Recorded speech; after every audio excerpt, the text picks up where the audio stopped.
حياكم الله متابعين الشيف صفاء. اليوم راح نعمل لكم طريقة مندي الدجاج. مندي الدجاج على طريقتي راح نعمله طريقة سهلة وسريعة. عندنا دجاجة، هاي الدجاجة راح نقطعها، نغسلها ونقطعها، والجلد راح اذبه، يعني الجلد ما استخدمه. بعد ما قطعتها هاي الطريقة راح ادخلها الفرن دون اضافات لمدة 20 دقيقة. حاليا راح اعمل تتبيلة الصوص.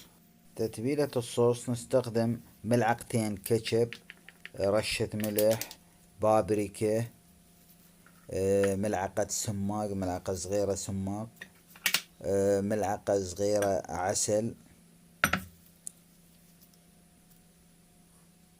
وملعقة خل، ملعقة عصير ليمون، شطة حسب الرغبة.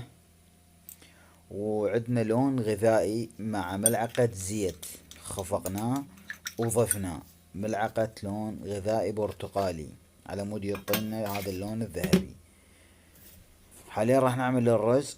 ملعقة زبدة ضفنا، وملعقتين زيت، والرز عندنا مغسول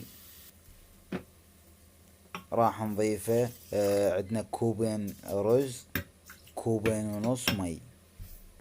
نخلط المكونات. حاليا راح نضيف بهار البرياني، ملعقة، وربع ملعقة هيل مطحون، زائد الملح، ونتركه الى ان ينشف المي. بعد ما ينشف عندنا المي هاي الطريقة راح نقبقه ونتركه يطبخ على البخار، وبعد تقريبا 15 دقيقة انطبخ عندنا الرز واصبح جاهز.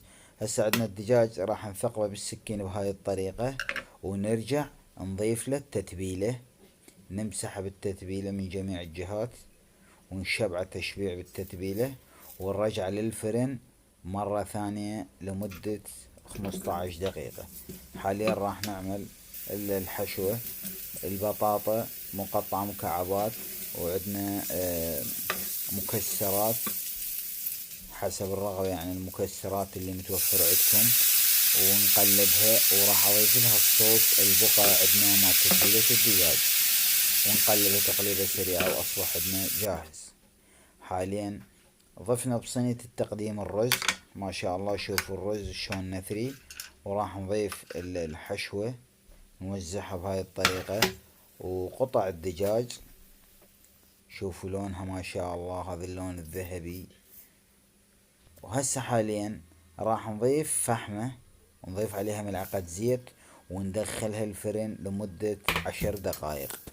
وهاي النتيجة النهائية.